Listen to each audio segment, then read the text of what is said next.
আজকের চ্যাপ্টার হলো স্থির তড়িৎ আর চল তড়িৎ, এই দুইটা চ্যাপ্টার নিয়ে আমরা আলোচনা করব। তো প্রথমে দেখো স্থির তড়িৎ থেকে আমরা কি কি জানতে হবে।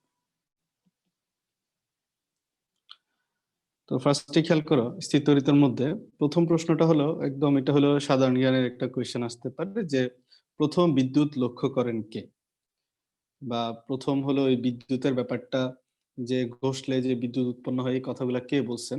তো এরকম যদি প্রশ্ন আসে পরীক্ষায় হলো দিবা কে? হ্যাঁ, থ্যালোস বা থেলিস, যেটাই বলো সমস্যা নাই। থেলিস হলো প্রথম বিদ্যুৎ পর্যবেক্ষণ করেন কত সালে, সালটা একটু খেয়াল রাখবে, এই সালটা একটু জরুরি, এই সালটা একটু জরুরি। 600 খ্রিস্টপূর্বাব্দ, 600 খ্রিস্টপূর্বাব্দ। আচ্ছা, এখন আসি আমরা এখান থেকে আমাদের যে জিনিসটা আর একটু জানতে হবে সেটা হলো, দেখো এই যে মহাকর্ষ সূত্রটা কিন্তু আমরা সবাই জানি, তাই না? F is equal to m1 f সমানুপাতিক m1 m2 by d square. তো এরকম একটা কুলম্বের সূত্র আছে তড়িতের ক্ষেত্রে। কুলম্বের সূত্রটা আমরা স্থির তড়িতের ক্ষেত্রে প্রয়োগ করি। কুলম্বের সূত্রটা কি, সেটা হলো সহজে যদি আমি লিখে ফেলি f সমানুপাতিক q1 q2 by d square. তো এখানে সমানুপাতিক ধ্রুবকটা তুলে দিলে এখানে একটা মান বসাইতে হয়, সে মানটা হলো 1/4 পাই এপসাইলন নট, অথবা এটার জায়গায় আমরা সরাসরি 9 × 10⁹ বসাইতে পারি, যেটা আমাদের ইচ্ছা। তো এখানে হবে q1 q2 by d square, q1 q2 by d square. তো এখানে খেয়াল করো যে এখান থেকে কি প্রশ্ন আসতে পারে। এখান থেকে প্রথম প্রশ্ন হলো 1/4 পাই এপসাইলন নট এর মান কত, অথবা শুধু এপসাইলন নট এর মান কত। এই এপসাইলন নট এর মানটাও আসতে পারে। এপসাইলন নট এর মানটা একটু ভালো করে খেয়াল করবা, একক সহ 8.854 into 10⁻⁻12 coulomb square newton inverse 1 metre inverse 2। এটার মাত্রা তোমাদের শেখা লাগবে না, শুধু একক মনে রাখলেই এনাফ। এখন কুলম্বের সূত্র যেটা, সেটার মধ্যে আমরা যদি ডেফিনেশনে খেয়াল করি, কুলম্বের বল যেটা, সেটা হলো চার্জ দুইটার ভরের গুণফলের সমানুপাতিক, মধ্যবর্তী দূরত্বের বর্গের ব্যস্তানুপাতিক, এবং এই বলটা হলো তাদের মাধ্যমের প্রকৃতির উপর নির্ভর করে। তাহলে মাধ্যমের প্রকৃতি শব্দটা কিন্তু কোথায় ছিল না, নিউটনের যে সূত্রটা ছিল, নিউটনের কিন্তু মাধ্যমের প্রকৃতির কথা ছিল না, অর্থাৎ মহাকর্ষ বলে মাধ্যমের প্রকৃতির কথা উল্লেখ ছিল না। তার মানে কি দাঁড়ায়, কুলম্ব বল এবং মহাকর্ষ বল, এই দুইটার মধ্যে কোনটা মাধ্যমের উপর নির্ভরশীল? অবশ্যই কুলম্বের বল মাধ্যমের উপর নির্ভরশীল। ঠিক আছে, এখন কুলম্বের সূত্রটা কখন প্রযোজ্য হয়? কুলম্বের সূত্রটা প্রযোজ্য হয় স্থির চার্জের ক্ষেত্রে, বা বিন্দু চার্জের ক্ষেত্রে, এবং বিসদৃশ চার্জের ক্ষেত্রে। তাহলে কুলম্বের সূত্রের প্রযোজ্যতাগুলো লিখে রাখো, তিনটা লিখতেছি: স্থির চার্জ, তারপর হলো বিন্দু চার্জ, বিসদৃশ চার্জ। ঠিক আছে, আচ্ছা। আর তোমাদেরকে একটা জিনিস জানার, এবার দেখো যেটা বলতেছিলাম, স্থির চার্জ, বিন্দু চার্জ এবং বিসদৃশ চার্জ। ঠিক আছে, এই তিনটা চার্জের উপর কি, এই তিনটা চার্জ হলো তাহলে কি কুলম্বের সূত্রে তিনটা চার্জের উপর প্রযোজ্য। তাহলে কখন প্রযোজ্য নয়, তাহলে কখন প্রযোজ্য নয় সেটা একটু খেয়াল করি আমরা। প্রযোজ্য নয় হলো গতিশীল চার্জের ক্ষেত্রে, এবং গতিশীল চার্জ, আবদ্ধ চার্জ, এদের ক্ষেত্রে হলো তোমার এটা প্রযোজ্য নয়। কারণ এইসব ক্ষেত্রে হলো মোট আবেশ কি করা যায় না, মোট আবেশ নির্ণয় করা যায় না, মোট আবেশ নির্ণয় করা যায় না। তো এইটা আসবে না, লাস্টের লাইনটা আসার চান্স কম। এইখানে আসবে যে কখন কুলম্বের সূত্র প্রযোজ্য নয়।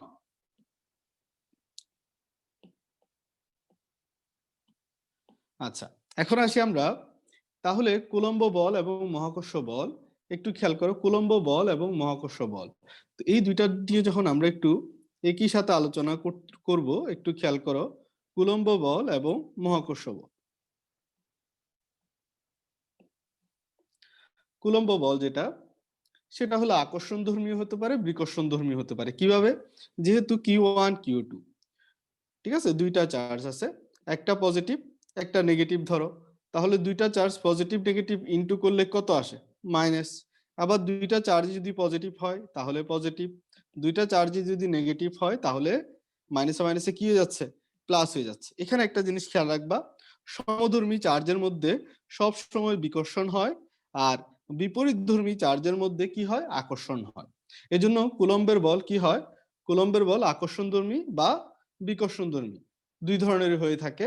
কিন্তু মহাকর্ষ বল সব সময় আকর্ষণধর্মী, মহাকর্ষ বল সবসময় কি, আকর্ষণধর্মী, মনে থাকবে। এবার আসি মাধ্যমের উপর নির্ভর করে কোনটা, খুব দ্রুত নোট করবা, মেসেজ দেওয়ার দরকার নাই, খুব তাড়াতাড়ি নোট করো। মাধ্যমের উপর নির্ভর করে কোনটা, কুলম্বের বল কিন্তু মাধ্যমের উপর নির্ভর করে। যারা আগে একবার পড়ছো তারাও নোট করো, তাহলে একবার লিখতে লিখতে একবার মনে মনে থেকে যাবে। অনেকেই হলো আগের পড়া আছে দেখে অনেকে করো না, এটা এটা করো না। যেহেতু পড়তেছো দ্যাট মিনস তোমার এটা তোমারই লাভ, ঠিক আছে। একবার লিখলে 10 বার পড়ার সমান কাজ হয়, এটা একদম সায়েন্টিফিক্যালি প্রমাণিত। মহাকর্ষ বল মাধ্যমের উপর কি করে না, নির্ভর করে না। আলসেমি করবা না কষ্ট করে। এবার দেখো কোনটা শক্তিশালী। আমরা নর্মালি জানি মহাকর্ষ বল হলো সবচেয়ে দুর্বল বল, আর কুলম্ব বল মহাকর্ষ বলের চেয়ে তুলনামূলক শক্তিশালী। না, রেকর্ড দেখতে হবে না, রেকর্ড পরে দিব, যখন দিব তখন হলো কারেক্ট করে নিবা। তোমাদের কারণে হলো আমার এই এই কাজটা করতে হচ্ছে, কিছুই করার নাই। রেকর্ড আমি পরে দিব, যখন মিস যাওয়া জিনিসগুলো তখন একদিন সব দেখে। এখন আসি, তাহলে এটা হলো পার্থক্যটা গেল, তাহলে কোনো কি মিল নাই, অবশ্যই মিল আছে। মহাকর্ষ বল এবং কুলম্ব বলের মধ্যে কি আছে, মিলও আছে। মহাকর্ষ বল এবং কুলম্ব বলের মধ্যে মিলও আছে। মিলগুলা কি কি? প্রথম কথা হলো তারা দুইটাই কেন্দ্রমুখী বল। মহাকর্ষ বল দুইটাই কি, মহাকর্ষ বল এবং কুলম্ব বল দুইটাই কেন্দ্রমুখী বল, এবং তাদের কৃত কাজ যেহেতু কেন্দ্রমুখী বল মানে সংরক্ষণশীল বল, সংরক্ষণশীল বল দ্বারা কৃত কাজ কি, সংরক্ষণশীল বল দ্বারা কৃত কাজ হলো শূন্য। তাহলে সংরক্ষণশীল বল দ্বারা আরেকটা জিনিস কি জানি, যে কৃতকাজ কি করা যায়, সংরক্ষণশীল বল দ্বারা কৃতকাজ পুনরুদ্ধার করা সম্ভব। কৃতকাজ পুনরুদ্ধার কি সম্ভব। আমরা সংরক্ষণশীল বলের বৈশিষ্ট্যগুলো পড়ছিলাম, মনে আছে। এবং এটাও নরমালি দেখলাম কি দূরত্বের বর্গের ব্যস্তানুপাতিক, দূরত্বের বর্গের ব্যস্তানুপাতিক সূত্র মেনে চলে, দুইটাই মেনে চলে, ঠিক না।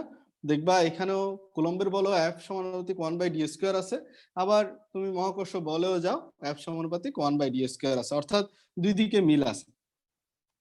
বুঝা গেছে কথাটা। তাহলে মিল কি কি সেগুলো আমরা লিখে ফেললাম। আচ্ছা, এখন আসি এই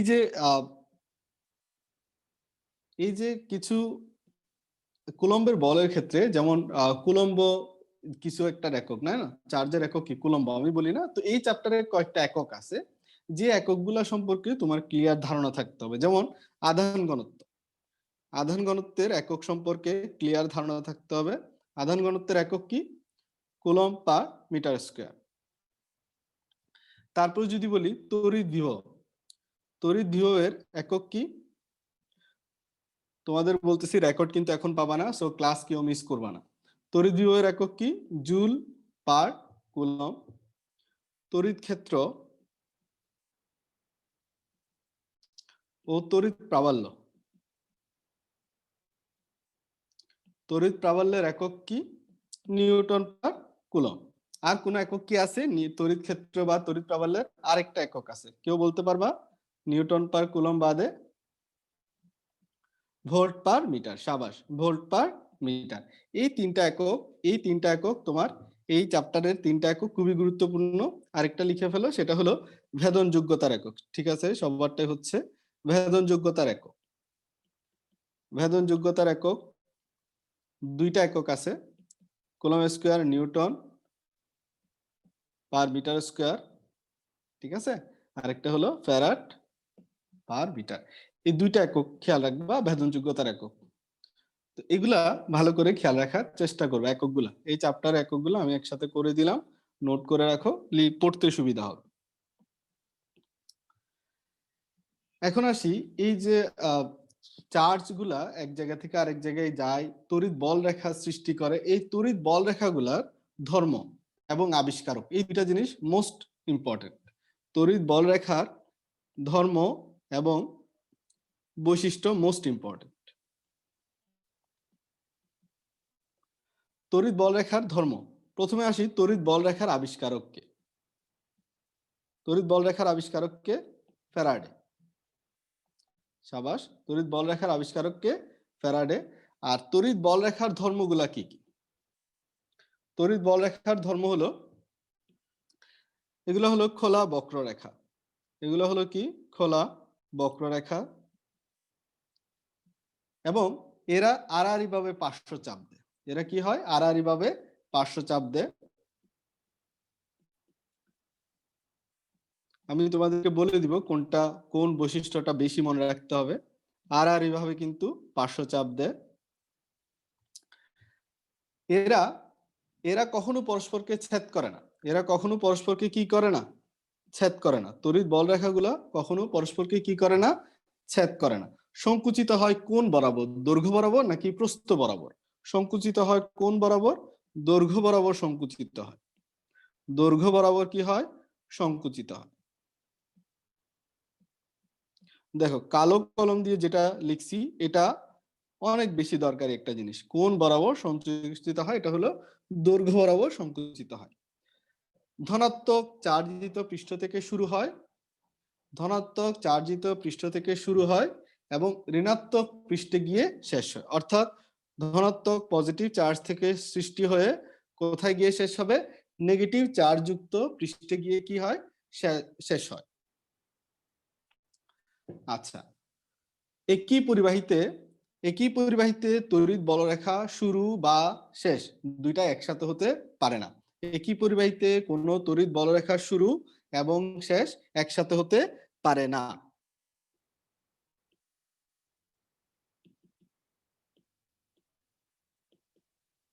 একই পরিবাহিতে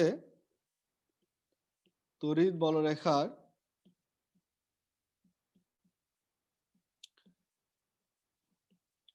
শুরু ও শেষ হতে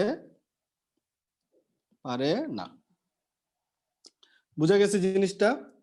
এই বৈশিষ্ট্যগুলা মোস্ট ইম্পর্টেন্ট।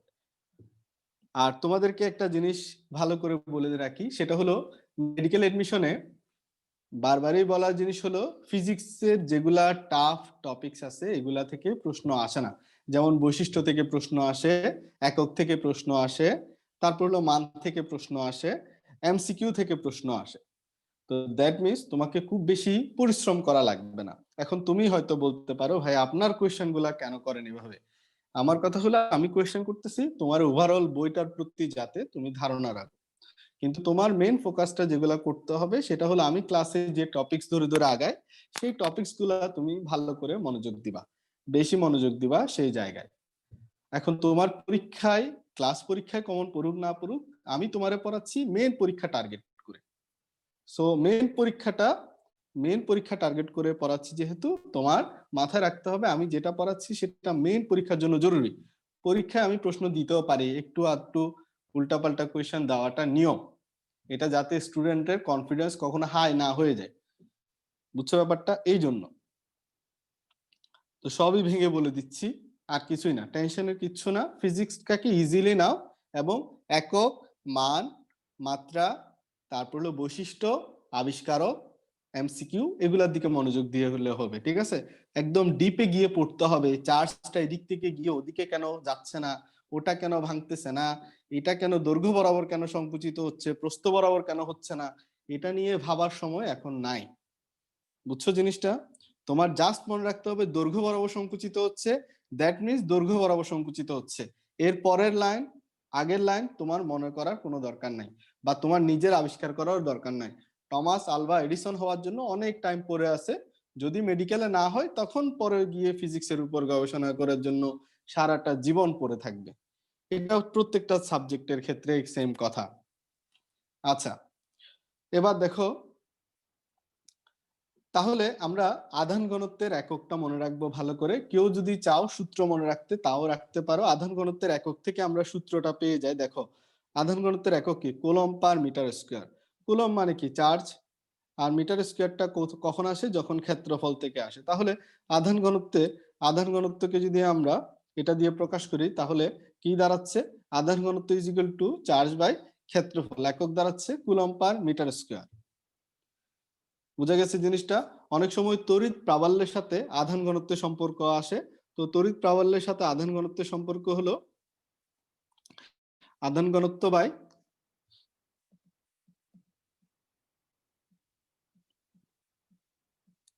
ঘনত্ব বাই শূন্য ভেদনযোগ্যতা, শূন্য স্থানের ভেদনযোগ্যতা, এই দুইটারে অনুপাত থেকে আমরা কি পাই, তড়িৎ প্রাবল্য পাই। এখন তড়িৎ প্রাবল্য জিনিসটা কি, কোনো একটা নির্দিষ্ট চার্জের ক্ষেত্র, ধরো প্লাস কিউ পরিমাণ চার্জ একটা জায়গায় রাখলাম, এই প্লাস কিউ পরিমাণ চার্জের জন্য একটা নির্দিষ্ট জায়গা জুড়ে তার প্রভাব কিন্তু আছে। এই জায়গার মধ্যে যখন আমি একক একটা চার্জ দিব, ওই একক চার্জ এই প্লাস কিউ চার্জের কারণে যে বলটা অনুভব করবে সেটাই হলো তার প্রাবল্য, সহজ কথায়। এখন ক্ষেত্র কি, ক্ষেত্র হলো এই পুরো এরিয়া জুড়ে প্লাস কিউ এর যে প্রভাবটা সেটাই হলো তার ক্ষেত্র। বলা হয় তড়িৎ ক্ষেত্র, একক চার্জের জন্য তড়িৎ ক্ষেত্র এবং তড়িৎ প্রাবল্য কি সমান। তড়িৎ প্রাবল্যের একক কি পড়াই ফেলছি না তোমাদেরকে একটু আগে? আচ্ছা, পড়াই ফেলছি তাই না? ওকে, এখন আসি আমরা তড়িৎ বিভব। হ্যাঁ, ভোল্ট পার মিটার, ঠিক আছে। তড়িৎ বিভব জিনিসটা কি, তড়িৎ বিভব জিনিসটা হলো আমরা জানি তড়িৎ বিভব জিনিসটা একদম ইজি। তড়িৎ বিভব জিনিসটা কি, সেটা হলো একটা ক্ষেত্রের একটা প্লাস কিউ পরিমাণ চার্জের জন্য, ধরো এটা একটা ক্ষেত্র, তড়িৎ ক্ষেত্রের দুইটা বিন্দু দিলাম, এ বিন্দু আর বি বিন্দু। এ বিন্দু থেকে একক পরিমাণ চার্জকে বি বিন্দুতে নিতে যেই কাজ করতে হবে সেটাই হলো তড়িৎ বিভব। ধরলাম এ বিন্দুতে ধরো এক্স পরিমাণ চার্জ আছে বা কিউ পরিমাণ চার্জ আছে, এই কিউ পরিমাণ চার্জকে বি বিন্দুতে নিতে কৃত কাজ হলো ডব্লিউ। তাহলে একক চার্জকে নিতে কৃত কাজ কি হবে, ডব্লিউ বাই কিউ। এই ডব্লিউ বাই কিউ জিনিসটা কি, একক চার্জকে তড়িৎ ক্ষেত্রের এ বিন্দু থেকে বি বিন্দুতে নিতে কাজ। তাহলে W by Q is equal to আমরা বলবো কি, বিভব ভি। তাহলে ভি জিনিসটা কি বা বিভব জিনিসটা কি, সেটা হলো তড়িৎ ক্ষেত্রের এক বিন্দু থেকে অন্য বিন্দুতে নিতে একক চার্জকে নিতে যে পরিমাণ কাজ করতে হয় সেটাই হলো তড়িৎ বিভব। তাহলে চিন্তা করো তো, এই ক্ষেত্রের এ বিন্দু এবং বি বিন্দু, এ বিন্দু এবং বি বিন্দু, এই দুইটা বিন্দুর মধ্যে তাহলে কাজের যে পার্থক্যটুকু সেটাই হবে আমাদের কি, বিভব পার্থক্য। তাহলে খেয়াল করো এই বিভবটা কোথায় বেশি হবে কোথায় কম হবে এগুলো আমাদের জানতে হবে। পৃথিবীর সবচেয়ে ইম্পর্টেন্ট যেটা, সেটা হলো পৃথিবীর বিভব কত, পৃথিবীর বিভব কত, পৃথিবীর তড়িৎ বিভব কত, শূন্য। মোস্ট ইম্পর্টেন্ট এটা, পৃথিবীর তড়িৎ বিভব কত, শূন্য। এটা খুব বেশি ইম্পর্টেন্ট একটা জিনিস। এই ধরনের কোয়েশ্চেনে আসে যে পৃথিবীর তড়িৎ বিভব কত, একদম সহজ। আচ্ছা, তড়িৎ বিভবের একক কি, তড়িৎ বিভবের একক হলো ডব্লিউ বাই কিউ। যেহেতু ডব্লিউ হলো কাজের একক হলো জুল, আর চার্জের একক হলো কি, কুলম। তাহলে তড়িৎ বিভবের একক কি দাঁড়াচ্ছে, জুল পার কুলম।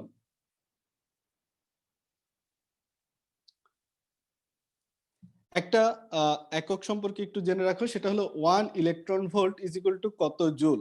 এটা প্রশ্নটা আসতে পারে, 1 ইলেকট্রন ভোল্ট সমান কত জুল। এটা চাইলে হিসাব করে বের করা যায়, এটা চাইলে কি করা যায়, হিসাব করে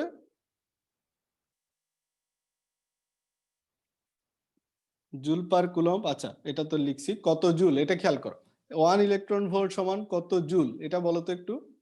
এটা আমরা চাইলে বের করতে পারি কি, কারণ দেখো ইলেকট্রনের চার্জ হলো নরমালি ইলেকট্রনের চার্জ যেটা সেটা আমরা জানি 1.6 into 10 to the power minus 19 coulomb. ঠিক আছে, 1.6 into 10 to the power minus 19 coulomb.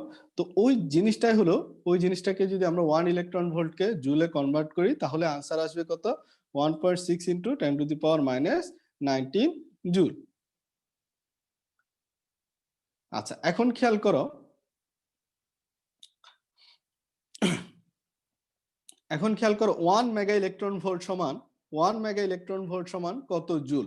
এটা যদি হয় 1 মেগা ইলেকট্রন ভোল্ট মানে কত, 1 মেগা ইলেকট্রন ভোল্ট মানে কত? 10⁶ ইলেকট্রন ভোল্ট। তো 10⁶ ইলেকট্রন ভোল্ট যেহেতু আমরা 1 ইলেকট্রন ভোল্ট সমান কত বললাম? 1.6 ইন্টু 10⁻⁻19 জুল। দ্যাট মিনস কি আসতেছে?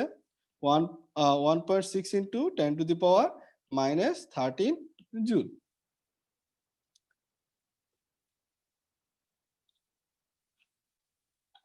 বুঝা গেছে? আচ্ছা, দেখো খুব কি কঠিন জিনিস এগুলা? কিন্তু খুব কঠিন কিছু না, এগুলা একদম ইজি জিনিস। হ্যাঁ, খুবই ইজি জিনিস এগুলা। এখন যদি বলা হয় দেখো বিভবের সাথে প্রাবল্যের সম্পর্ক is equal to V by R. Is equal to কি? V by R. এটা হলো বিভবের সাথে কার সম্পর্ক? প্রাবল্যের সম্পর্ক। এখন যদি কোথাও বলা হয় যে তড়িৎ ক্ষেত্রের কোনো বিন্দুতে প্রাবল্য যদি শূন্য হয়, প্রাবল্য যদি কি হয়? শূন্য হয়, তাহলে তার বিভবটা কি শূন্য হবে নাকি হবে না? তবে এখানে একটা জিনিস, is equal to V by R, আমাদের হলো ফিজিক্সের যদি আমরা সমাকলনের হিসাব আনি তখন হলো একটা কথা আছে যে বিভব শূন্য হতে পারে আবার নাও হতে পারে। বিভব শূন্য হতে পারে, নাও হতে পারে। তবে পরীক্ষায় যখন আসবে, পরীক্ষায় যদি আসে এই লাইনটা প্রথমে আগে দেখবা শূন্য হতে পারে নাও হতে পারে এই লাইনটা আছে কিনা। যদি না থাকে তাহলে যে লাইনটা দাগাবা সেটা হলো শূন্য হতে পারে। শূন্য হতে পারে বা শূন্য হয়, সরাসরি ওটাই দাগাই দিবা। কারণ এখানে একটা জিনিস খেয়াল রাখবা, আমরা যদি তোমার ক্যালকুলাস ইউজ না করে নর্মাল যে নিয়মটা, নর্মাল যে সূত্রটা is equal to V by R use করি, সেক্ষেত্রে যদি প্রাবল্যকে আমরা শূন্য বসাই তাহলে ভি এর মান কিন্তু আলটিমেটলি কতই আসে? জিরোই আসে। ঠিক আছে, তো প্রথমে দেখবো শূন্য হতে পারে নাও পারে এই লাইনটা আছে কিনা। যদি থাকে ওটা দাগাবো, যদি না থাকে তাহলে শূন্য যদি থাকে ওই শূন্য এমসিকিউটা দাগাই দিব। মাথার মধ্যে এগুলো কিন্তু ইয়া করে নাও। হ্যাঁ, ক্লাস কিন্তু সব জায়গায় পাবা, যেই কনফিউশন গুলো দূর করা দরকার সেগুলো আগে দূর করো। আচ্ছা, এবার খেয়াল করো, যদি সমবিভব তল বলা হয়, সমবিভব তলের ক্ষেত্রে এক বিন্দু থেকে আরেক বিন্দুতে নিতে কৃত কাজ কি? সমবিভব মানে কি? বিভব হলো সমান, বিভব হলো কি? সমান। তো এক বিভব যদি সমান হয় তাহলে এক বিন্দু থেকে আরেক বিন্দুতে নিতে কৃত কাজ কি হবে? শূন্য হবে। এক বিন্দু থেকে আরেক বিন্দুতে নিতে কৃতকাজ শূন্য হবে। এখন কৃতকাজ শূন্য হলে, কৃতকাজ শূন্য মানে কি? তাহলে সমবিভব তলে কৃতকাজ কত হয়? কৃতকাজ কি হবে?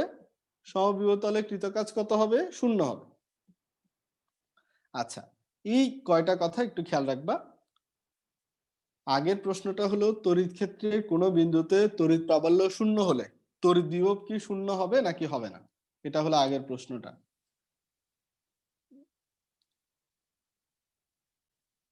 আচ্ছা, এখন বলো তো কোনো,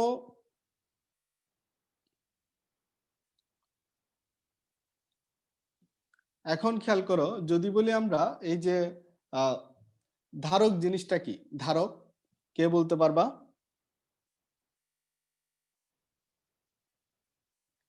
ধারক, ধারক জিনিসটা কি? চার্জ ধরে রাখার ক্ষমতাটা, চার্জ ধরে রাখার, চার্জ ধরে রাখার যে ক্ষমতাটা। দেখো ধারক ধারকত্ব এই দুইটা জিনিস কিন্তু পার্থক্য আছে। ধারক আর ধারকত্ব এই দুইটা জিনিসের মধ্যে কি পার্থক্য কে বলতে পারবা? সূক্ষ্ম একটা পার্থক্য আছে। একটা হলো প্রক্রিয়া, একটা হলো প্রক্রিয়া। হ্যাঁ, কোনটা প্রক্রিয়া? প্রক্রিয়া হলো ধারক আর ক্ষমতাটা হলো ধারকত্ব। খেয়াল রাখো, ভালো করে খেয়াল রাখো। চার্জ ধরে রাখার ক্ষমতা হলো ধারকত্ব আর চার্জ ধরে রাখার প্রক্রিয়া হলো ধারক। এটা এত সূক্ষ্ম কেন পড়াচ্ছি এটা নিয়ে অলরেডি একটা পরীক্ষায় প্রশ্ন চলে আসছে, অপশনে দুইটাই ছিল। তাহলে পরীক্ষায় যদি আসে চার্জ ধরে রাখার প্রক্রিয়া কি, তাহলে ধারক। যদি দুইটার একটা থাকে তাহলে তো একটা দিয়ে দিবা, কিন্তু যদি এরকম দুইটা অপশনে থাকে তখন দিবা চার্জ ধরে রাখার প্রক্রিয়া হলো ধারক, চার্জ ধরে রাখার ক্ষমতা দিলে ধারকত্ব। এই যে চার্জ ধরে রাখা হয়,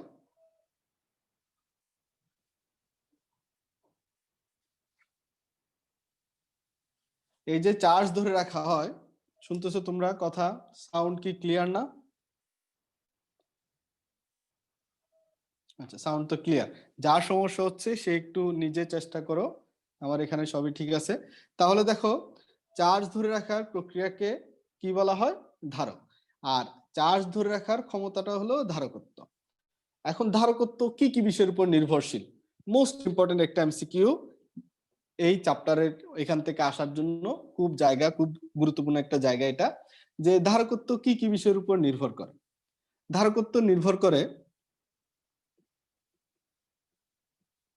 ধারকত্ব নির্ভর করে পরিবাহীর ক্ষেত্রফলের উপর। কিসের ক্ষেত্রফল? পরিবাহীর ক্ষেত্রফলের উপর।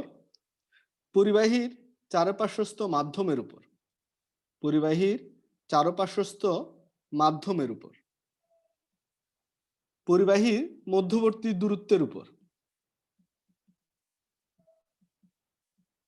পরিবাহীর মধ্যবর্তী দূরত্বের উপর।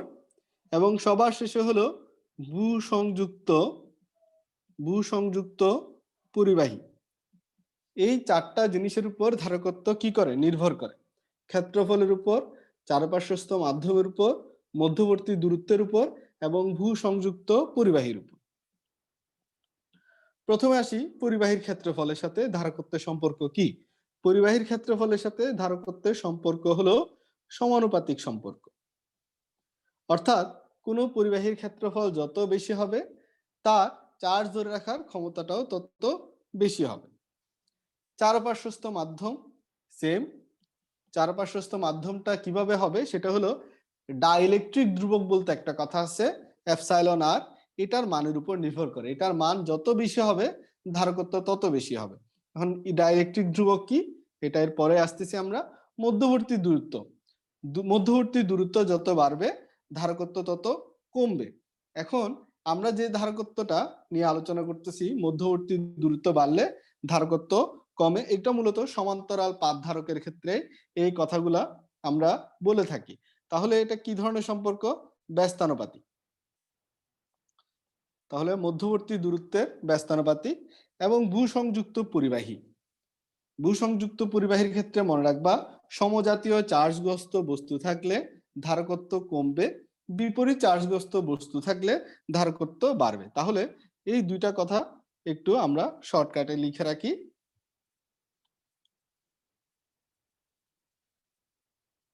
আমরা যে পরিবাহীটাতে চার্জ নিব, সেটা যদি সমজাতীয় বস্তুর সাথে চার্জগ্রস্ত সমজাতীয় বস্তুর সাথে কি থাকে? যুক্ত থাকে, তাহলে ধারকত্ব হ্রাস পাবে। তাহলে একটা লাইন লিখে রাখো, সমজাতীয় চার্জগ্রস্ত বস্তুর সাথে যুক্ত থাকলে, এটা হলো লাস্ট পয়েন্টের জন্য, বস্তুর সাথে যুক্ত থাকলে ধারকত্ব কমে। আর বিপরীত চার্জগ্রস্ত বস্তুর সাথে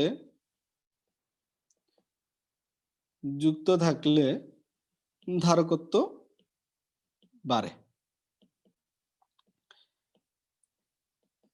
এটার কথাটা হলো অফ দ্য রেকর্ড। এপসাইলন আরটা কি? C/C0। এই C/C0 কি? কোন একটা মাধ্যমে পরিবাহীর ধারকত্ব, epsilon R is equal to কি? C/C0। এটা হলো ডাইইলেকট্রিক ধ্রুবক। তাহলে সি জিনিসটা কি? কোন একটি মাধ্যমে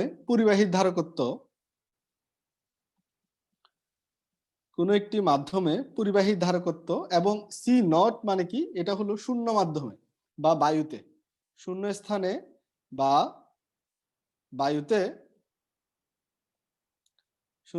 বা বায়ুতে ধারকত্ব। এই দুইটার অনুপাত থেকে আমরা কি বের করব? যে এপসাইলন আর। এখন যেহেতু দুইটাই ধারকত্বের অনুপাত, তাহলে এপসাইলন আর এর কি একক থাকা সম্ভব? এপসাইলন আর এর কোনো কি নাই? একক নাই। এপসাইলন আর এর কোনো কি নাই? একক নাই। তাহলে এপসাইলন নট এর কিন্তু একক আছে। এপসাইলন নট এর কিন্তু কি আছে? একক আছে। কিন্তু এপসাইলন আর এর কি নাই? একক নাই। এবং এই এপসাইলন আর এর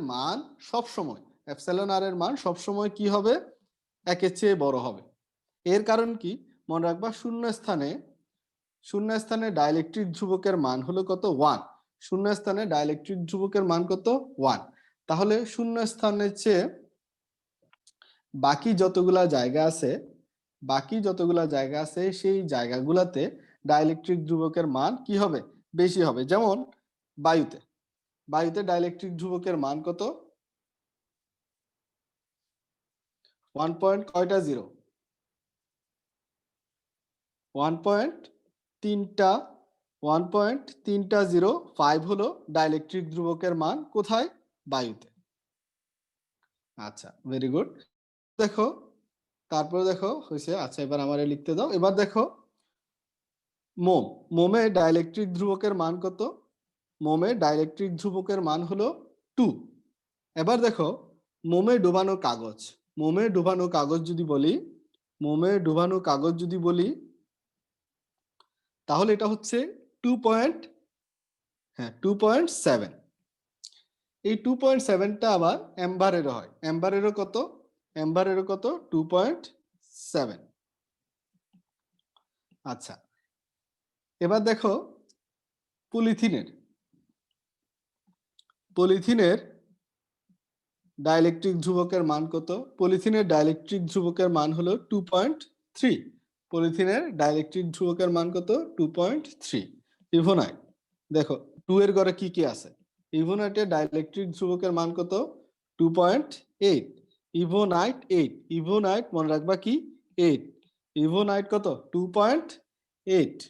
ইভোনাইট কত 2.8। আচ্ছা, এবার আসি আমরা কাচের ডাইইলেকট্রিক ধ্রুবকের মান কত, কাচ ইজ ইকুয়াল টু 5। কাচ ইজ ইকুয়াল টু কি 5।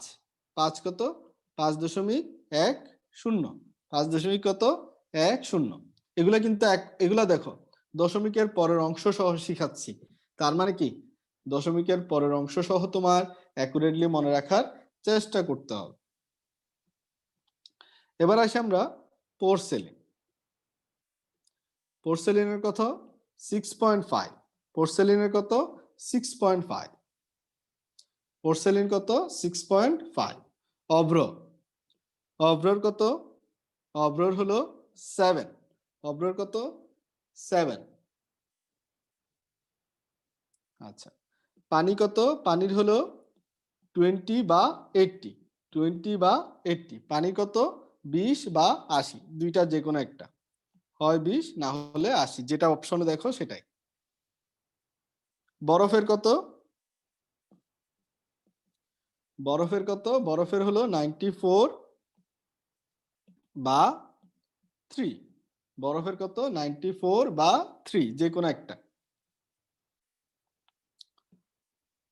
তারপরে হলো টাইটেনিয়াম অক্সাইডের ডাইইলেকট্রিক ধ্রুবকের মান কত 100। এখন বায়ুটা নিয়ে অনেকের প্রশ্ন হতে পারে। বায়ুটা হলো ইসাকে দেওয়া 1.05, নতুন বই কিন্তু, ঠিক না, নতুন বই না, এটা গত বছরের যেটা এডিশন আসছে ওটা থেকে 1.05। এখন কথা হলো এই 1.05 শিখবো নাকি 1.3005 শিখবো। 1.3005টা হলো অ্যাকুরেট, 1.05টা তো ভুল নাই। একটা হলো একটু দূষিত বায়ু, একটা হলো বিশুদ্ধ বায়ু, এইভাবে পার্থক্য করছে। তো তুমি পরীক্ষায় যেটা দেখবা সেটাই দাগাবা, দুইটা অপশন একই সাথে থাকবে না, টেনশন করো না।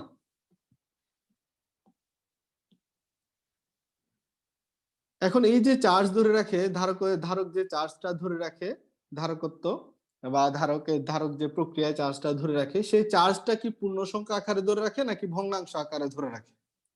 অবশ্যই পূর্ণ সংখ্যা আকারে ধরে রাখে। এই জিনিসটাকে কি বলা হয়, চার্জের কি বলা হয়, কোয়ান্টায়ন। চার্জের কি বলা হয়, কোয়ান্টায়ন। এই চার্জের কোয়ান্টায়ন থেকে একটা প্রশ্ন আসে যে 1 কুলম্ব চার্জ সমান কতটি ইলেকট্রন। 1 কুলম্ব চার্জ সমান কতটি ইলেকট্রন 6.25। 6.25 ইন্টু 10 টু দি পাওয়ার 18 সংখ্যক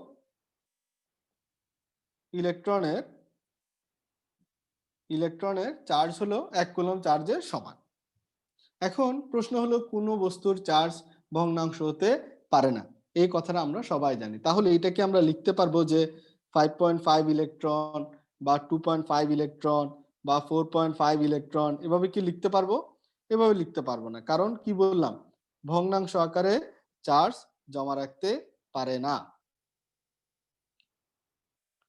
এবার আসি আমরা তড়িৎ দ্বিমেরু। তড়িৎ দ্বিমেরুর কিছু উদাহরণ মনে রাখতে হবে, যেমন স্থায়ী তড়িৎ দ্বিমেরু এবং অমেরু পদার্থ, এই দুইটার উদাহরণ ভালো করে মনে রাখতে হবে। স্থায়ী তড়িৎ দ্বিমেরুর উদাহরণ কি কি আছে একটু দ্রুত লিখে ফেলবা।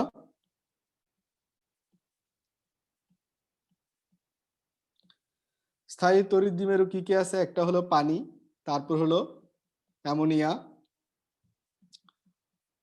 Chloroform, hydrogen fluoride, carbon monoxide, এগুলো হলো স্থায়ী তড়িৎ দ্বিমেরু।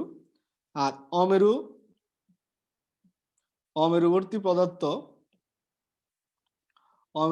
পদার্থ কি কি আছে? একটা হলো CH4, একটা হলো nitrogen, hydrogen, oxygen, argon, carbon dioxide.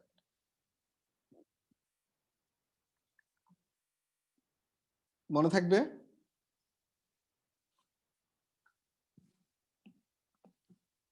এই যে বিভিন্ন ধরনের ধারক আছে, ব্যবহারিক কাজে ব্যবহৃত হয়, যেমন বহুপাত ধারক, কাগজ ধারক, পরিবর্তনীয় বায়ু ধারক, তড়িৎ বিশ্লেষক ধারক, এগুলা কিন্তু বিভিন্ন ধরনের ধারক আছে। এই ধারকগুলা থেকেও একবার কোয়েশ্চেন আসছে, তো ধারকের ব্যবহারগুলা ভালো করে কিন্তু শিখতে হবে। এগুলা কিন্তু ভালো করে শিখতে হবে। কাগজ ধারকের ব্যবহার কি, তারপর হলো তোমার পরিবর্তনীয় ধারকের ব্যবহার কি, দেন হলো তড়িৎ বিশ্লেষক ধারকের ব্যবহার কি, এগুলা কিন্তু ভালো করে শেখা লাগবে। তো প্রথমে আমরা যদি যাই যে ধারক কি কি ধারক আছে সেটা আমরা একটু দেখে ফেলি। ধারকের মধ্যে যেমন লিখতে থাকো, বিভিন্ন ধরনের ধারক আছে, সেগুলো আমরা লিখে লিখেই বলবো। প্রথমে আসি আমরা কাগজ ধারক। কাগজ ধারক হলো, এই কাগজ ধারকের মধ্যে অল্প খরচে হলো সহজে তৈরি করা যায় এমন একটা ধারক হলো কাগজ ধারক। তাহলে অল্প খরচ এবং সহজ, অল্প খরচে সহজে তৈরি করা যায় কাগজ ধারক। তারপর হলো তোমার এটা এক ধরনের স্থির মান সমান্তরাল পাত ধারক। এগুলো একটু লিখে ফেলো, আমি শর্ট করে দিচ্ছি তোমাদের। স্থির মান সমান্তরাল পাত ধারক হলো তোমার কাগজ ধারক।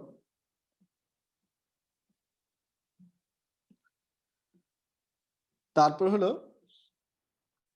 ট্রাঙ্ক সার্কিট কম্পাঙ্ক নির্ধারণে ব্যবহৃত হয়।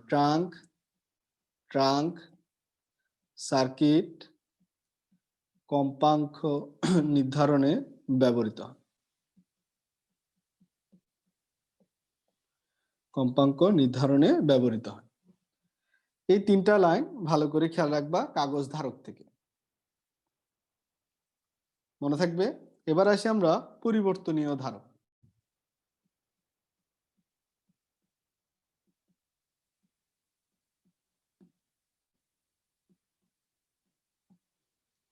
পরিবর্তনীয় ধারক হলো, এটা হলো এক প্রকার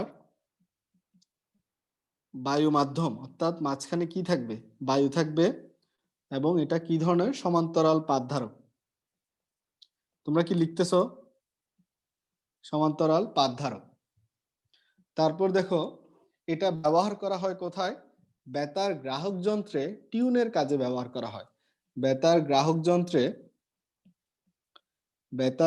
যন্ত্রে টিউনের কাজে ব্যবহার করা হয় পরিবর্তনীয় ধারক।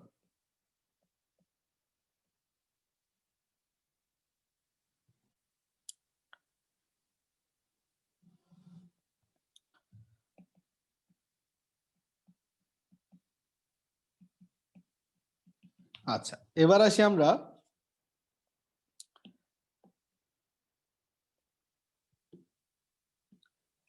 তড়িৎ বিশ্লেষক ধারক। তড়িৎ বিশ্লেষক ধারক লিখো একটু, আমি যেগুলা পয়েন্ট লিখাই দিচ্ছি এগুলাতে বেশি ফোর্স দিবা। বই তড়িৎ বিশ্লেষক ধারকের মধ্যে প্রথম কথা হলো অ্যানোড প্লেটে কিসের অক্সাইড ব্যবহার করা হয়? পরাবিদ্যুতের কাজ করে অ্যানোড প্লেটে কিসের অক্সাইড ব্যবহার করা হয়? অ্যানোড প্লেটে ব্যবহার করা হয়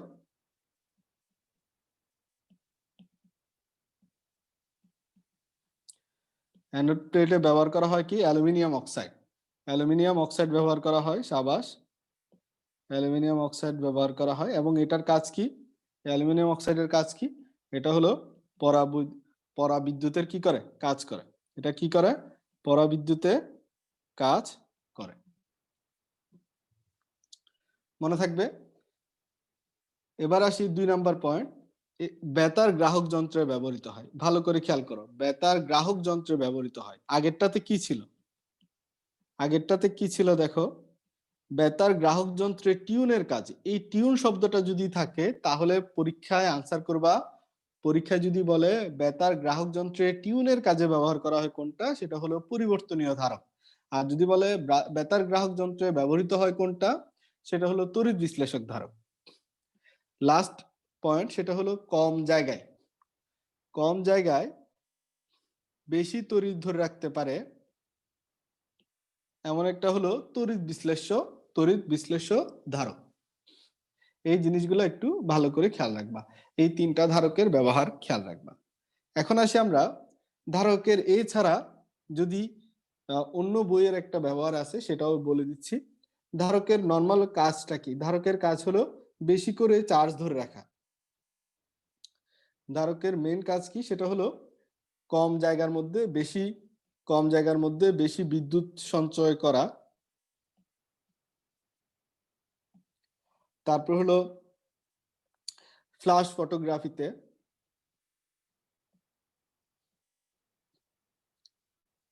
ফটোগ্রাফিতে ব্যবহার করা হয়, কম্পিউটারের কিবোর্ডে, তারপর হলো রেডিও গ্রাহক যন্ত্রে, একটু আগে বললাম না রেডিও যন্ত্র, রেডিওতে। এগুলো হলো শুধু ধারকের ব্যবহার, এখানে স্পেসিফিক কোনো কিছু করি নাই, জাস্ট বললাম কি ধারকের ব্যবহার। রেডিও গ্রাহক যন্ত্রে, তারপর হলো ট্রানজিস্টর টেলিভিশনে, ডিসি সার্কুলেশন, ডিসি কানেকশন বন্ধ করতে ব্যবহার করা হয় এবং এসি কানেকশন চালু করতে ব্যবহার করা হয় ধারক। তারপর দেখো ফিল্টার সার্কিট তৈরিতে ব্যবহার করা হয়, বিবর্ধক যন্ত্রে ব্যবহার করা হয়, বর্তনীর স্পার্কিং দূর করতে ব্যবহার করা হয়। এই কাজগুলা মনে রাখবা হলো কিসের ব্যবহার? ধারকের ব্যবহার হিসেবে এগুলা ভালো করে মনে রাখবা। এবার আসি গোলাকার পরিবাহী ধারকত্ব। গোলাকার পরিবাহী ধারকত্বের ক্ষেত্রে সমীকরণ কি? গোলাকার পরিবাহী ধারকত্বের সমীকরণ হলো C = 4πε0 Kr। এখানে দেখো এই আর জিনিসটা হলো ব্যাসার্ধ, আর জিনিসটা হলো কি? ব্যাসার্ধ। এই ব্যাসার্ধের সাথে খেয়াল করো ধারকত্বের সম্পর্ক। ব্যাসার্ধের সাথে ধারকত্বের সম্পর্ক কি? গোলাকার পরিবাহীর ধারকত্বের সাথে ব্যাসার্ধের সম্পর্ক কি? সমানুপাতিক। তাহলে প্রশ্ন যদি আসে গোলাকার পরিবাহীর ক্ষেত্রে ব্যাসার্ধ বাড়লে ধারকত্ব বাড়ে নাকি কমে, অথবা এভাবে আসতে পারে ব্যাসার্ধ দ্বিগুণ করলে ধারকত্ব কয় গুণ হবে? গোলাকার পরিবাহীর ব্যাসার্ধ দ্বিগুণ করলে ধারকত্ব কয় গুণ হবে? বুঝা গেছে প্রশ্নটা?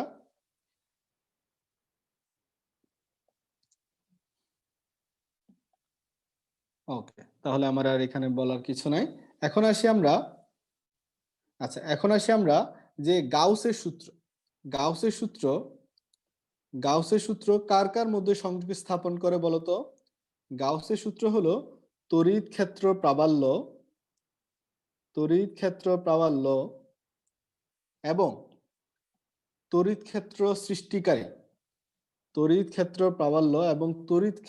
সৃষ্টিকারী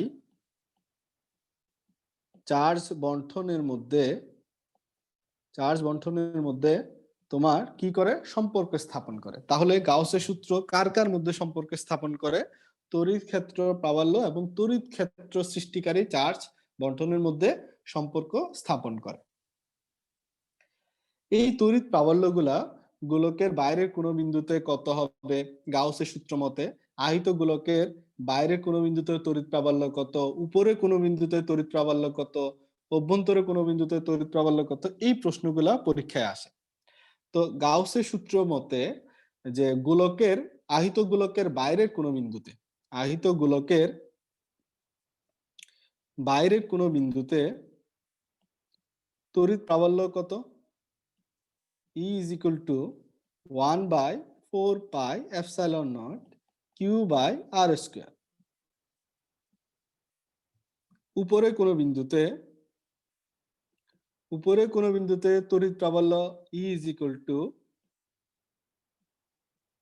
এটা তো আমরা অলরেডি জানছি, কোথায়? আধান ঘনত্ব থেকে কিন্তু এই সমীকরণটা অলরেডি জেনে আসছি না? তারপর হলো গোলকের অভ্যন্তরে কোনো বিন্দুতে যদি হয়, সমীকরণ কি হবে? E is equal to 0। পরীক্ষার জন্য মোস্ট ইম্পর্টেন্ট হলো গোলকের অভ্যন্তরে আহিত গোলকের সুষমভাবে, প্রশ্নটা লিখে রাখো, সুষমভাবে আহিত গোলকের অভ্যন্তরে কোনো বিন্দুতে প্রাবল্য কত? সুষমভাবে আহিত গোলকের গাউসের সূত্র মতে সুষমভাবে আহিত গোলকের অভ্যন্তরে কোনো বিন্দুতে প্রাবল্য কত? এবার আসি আহিত দণ্ডের তড়িৎ প্রাবল্য কত হবে? 1/2πε0 λ/r। এই চারটা সূত্র খেয়াল রাখবা, কোনটা কিসের জন্য। ধারকের সমবায় আছে দুই ধরনের, একটা হলো শ্রেণী সমবায়, আরেকটা কি আছে? সমান্তরাল সমবায়। এই দুই সমবায় থেকে পরীক্ষায় ম্যাথ আসে।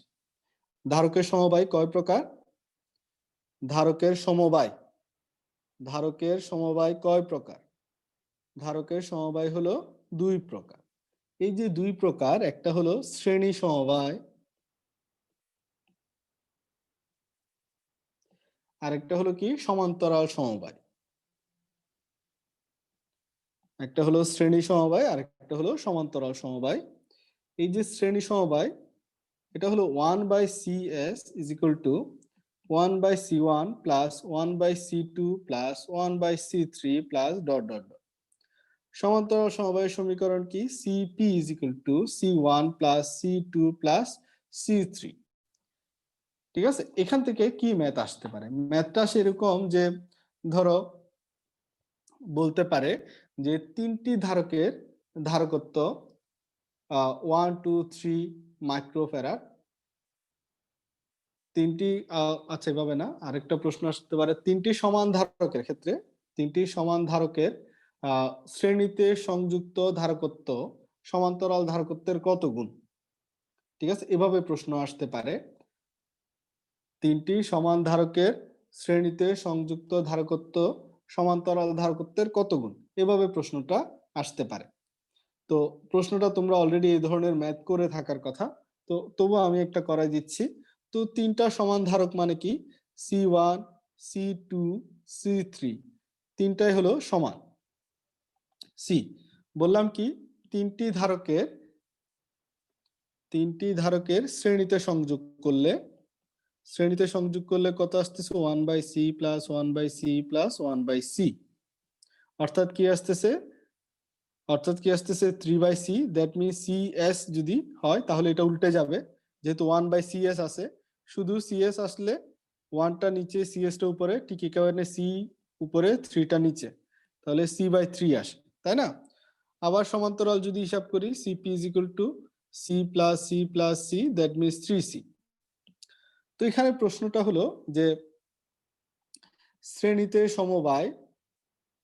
সমবায়ের ধারকত্ব, ভালো করে প্রশ্নটা খেয়াল করো, শ্রেণী সমবায়ের ধারকত্ব সমান্তরাল সমবায়ের কত গুণ?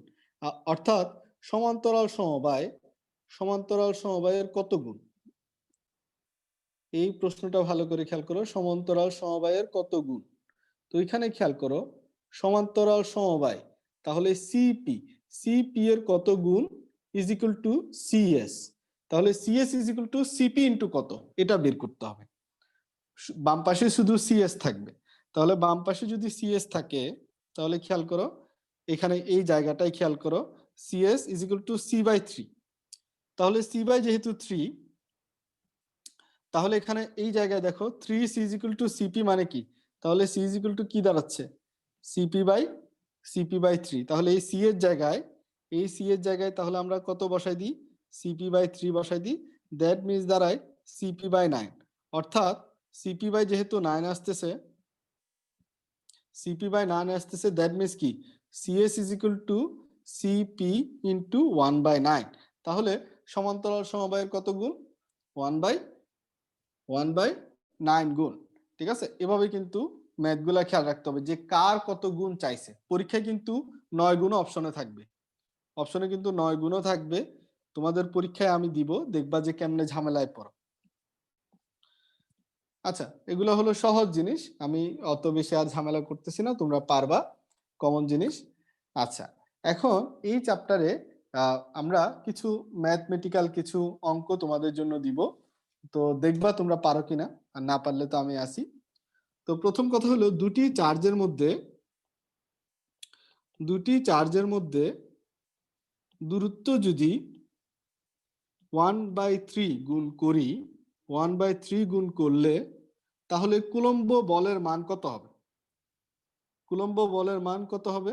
দেখো, কুলম্বের মান F সমানুপাতিক 1/d² ছিল, তাহলে F সমানুপাতিক 1/3 হোল স্কয়ার। তার মানে ভেরি গুড, 9 সবাই পারতেছো, তাহলে 1/9, এই 9টা উপরে উঠে যাবে, তাহলে এটা কুলম্বের বল কয় গুণ হয়ে গেল, 9 গুণ হয়ে গেল। তাহলে দূরত্ব 1/3 গুণ করলে কুলম্বের বল হবে 9 গুণ। আচ্ছা, ভেরি গুড। এবার আসি 4 মাইক্রোফ্যারাড। 4 মাইক্রোফ্যারাডের 4টি ধারক, কয়টি ধারক? 4টি ধারক সিরিজে সংযোগ করলে, কোথায় সংযোগ করলে?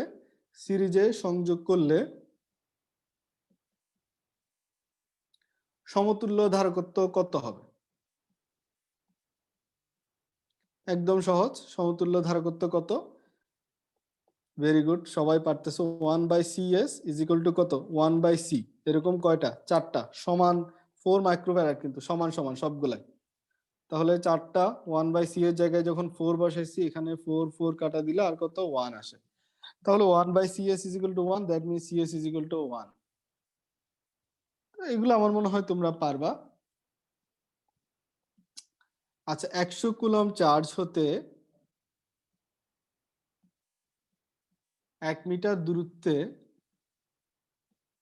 100 কিলোমিটার চার্জ হতে 1 মিটার দূরত্বে প্রাবল্য কত হবে?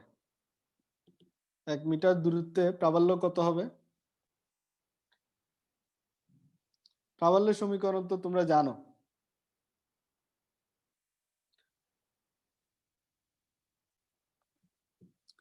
চিন্তা করো, আমরা কি জানি?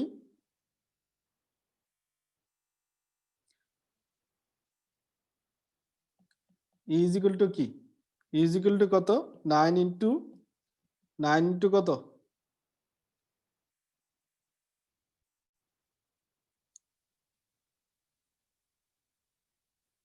9 ইন্টু 10 টু দি পাওয়ার কত? 9 ইন্টু 10 টু দি পাওয়ার 9। এটা তো আমরা সবাই জানি, F বাই কিউ, সরি হ্যাঁ, কিউ বাই আর। তো কিউ বাই যদি দেখো, কিউ বাই আর স্কোয়ার যদি দিই আমরা, কিউ বাই আর স্কোয়ার আর দেওয়ার দরকার নেই, আমরা এখানে থাকবে কত? 100 কুলম্ব, আর নিচে থাকবে কত? 1। তো 100 কুলম্ব 1 হলে কত দাঁড়াচ্ছে? 9 into 10 to the power 11। 9 into 10 to the power কত? 11। তাহলে প্রাবল্য কত? 9 ইন্টু 10 টু দি পাওয়ার 11। এই প্রশ্নটা এত ইজি একটা প্রশ্ন অলরেডি একবার চলে আসছে, দেখো একদম ইজি একটা কোয়েশ্চেন। তো এই ইজি কোয়েশ্চেনটা খেয়াল রাখবে, এগুলো বইয়ের মধ্যে দেখলে খুঁজলে একটু করে পাবা। এবার আসি বায়ুতে। বায়ুতে 4 কুলম্ব ও 5 কুলম্ব চার্জের মধ্যে দূরত্ব হলো অসীম। দূরত্ব রাখা হয়েছে কত? অসীম। এখন বলা হচ্ছে ক্রিয়াশীল বলের মান কত? এফ এর মান কত? এফ এর মান তোমার যতই হোক না কেন, ঠিক আছে, তুমি চার্জ যতই বসাও, নিচে যেহেতু ইনফিনিটি স্কোয়ার মানে ইনফিনিটি, যে কোনো কিছুকে যদি যে মান আসুক না কেন, নিচে ইনফিনিটি থাকলে কত হয়ে যায়? 0 হয়ে যায়। কত হয়ে যায়? 0 হয়ে যায়। তাহলে দূরত্ব যদি অসীম হয়, ক্রিয়াশীল বলের মান কত হবে? 0 হবে। এই যে কয়েকটা ম্যাথ করাইছি না, এই ধরনের ম্যাথ থেকেই পরীক্ষায় প্রশ্ন আসে। একদম এই ধরনের ম্যাথ। তোমার কাছে কি মনে হয় যে এই ধরনের ম্যাথ খুব একটা কঠিন? আমার তো মনে হয় না কারো কঠিন মনে হওয়ার কথা। আচ্ছা, এগুলো হলো তুমি একদম ওই যে তোমাদের বলছি না প্র্যাকটিস না করে গেলেও পারবে